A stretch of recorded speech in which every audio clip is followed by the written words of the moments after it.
Hello everybody. There's been a lot of talk on YouTube about using willow bits as sort of a natural rooting hormone. So being me, I've of course got to test the theory. Recently went out with Rusty and we gathered a whole bunch of clippings from assorted fruit and nut trees that I'd really like to get growing. So what I'm doing today is I'm brewing up some willow tea. We're going to find out how that works firsthand.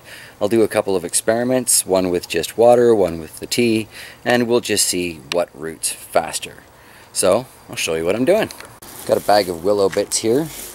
Just went off and collected them from the nearest tree. Now this happens to be a weeping willow, but it's my understanding it really doesn't make two figs of a difference. There seems to be a lot of opinions. Some say use only the leaves, some say don't bother using the leaves, some say use the smaller bits of the stem. It's, pretty mixed. The one thing most people agree on is that you don't want to use thicker, like second-year growth. So because this is a massive weeping willow that I got this from, this is all first-year growth. Next, I guess I'm just going to chop it all up and put it into my cauldron. So I've just gone ahead and thrown this old cauldron I've got onto the barbecue out back. I'm just going to cut this up, let it steep in my water for a while. Now, when I use willow as kind of a pain-killing tea, I generally only let the water get to a nice light golden color. A couple things that I've seen kind of suggest that this can get almost to a motor oil color and consistency, which will stick to the stems a whole lot better.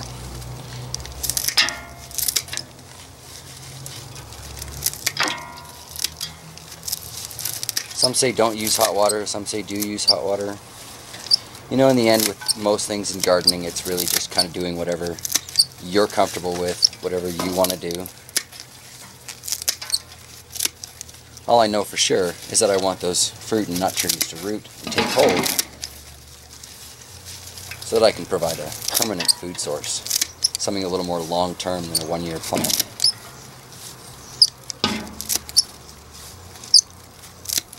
I'm just going to cut this up, show you what it looks like once it's all boiling.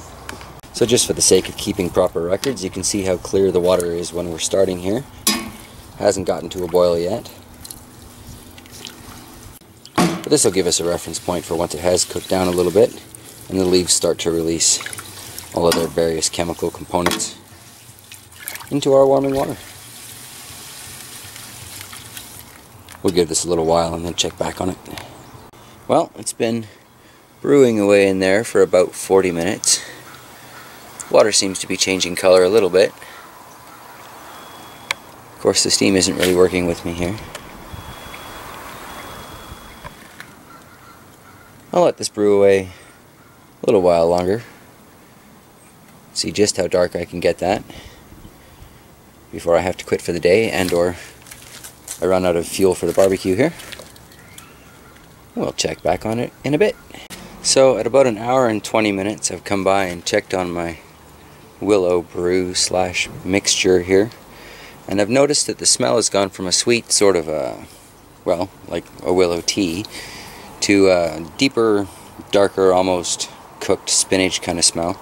So I'm going to say that that vegetable matter has definitely been thoroughly cooked. Turn off the heat and let it steep for a while. And then, once that's cooled a bit, I think I'll be just about ready to give it a try with a little peach I've got, and maybe even a couple chunks out of that apple tree. We'll see how I feel. So here I've just placed some of that in a Dixie cup here. Give you a chance to see what color it is against a white background. Still needs to cool off a little bit, but while it does, I can deal with the last few things on these plants here. One thing I've noticed that's kind of common amongst everybody doing these cuttings is you want to remove the vast majority of the greenery. So I'm sort of going to do that. I'll take a few of those leaves off completely, but the rest of them I think I'm just going to cut in half. Let's take a look at what that looks like. Alright, now that I've trimmed back those leaves a fair bit, made sure that the bottom is cut on a pretty good angle, and scored up the sides. I'm just going to let that soak for a little while in there. Hopefully soak up some of those chemicals or nutrients or whatever it is, hormones. Hopefully soak up some of those hormones released into the willow bark tea here, willow bark brew.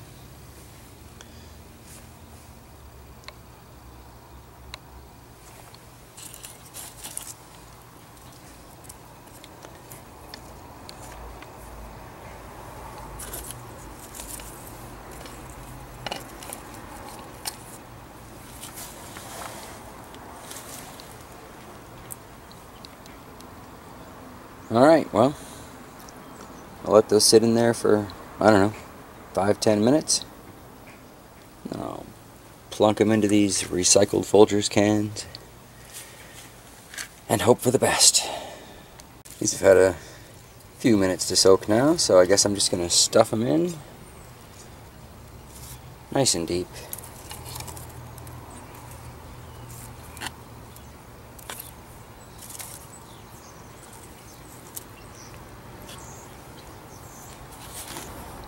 Might need to take a few more leaves off of that, or maybe even just a little bit at the top. Perhaps water these in with it for good measure.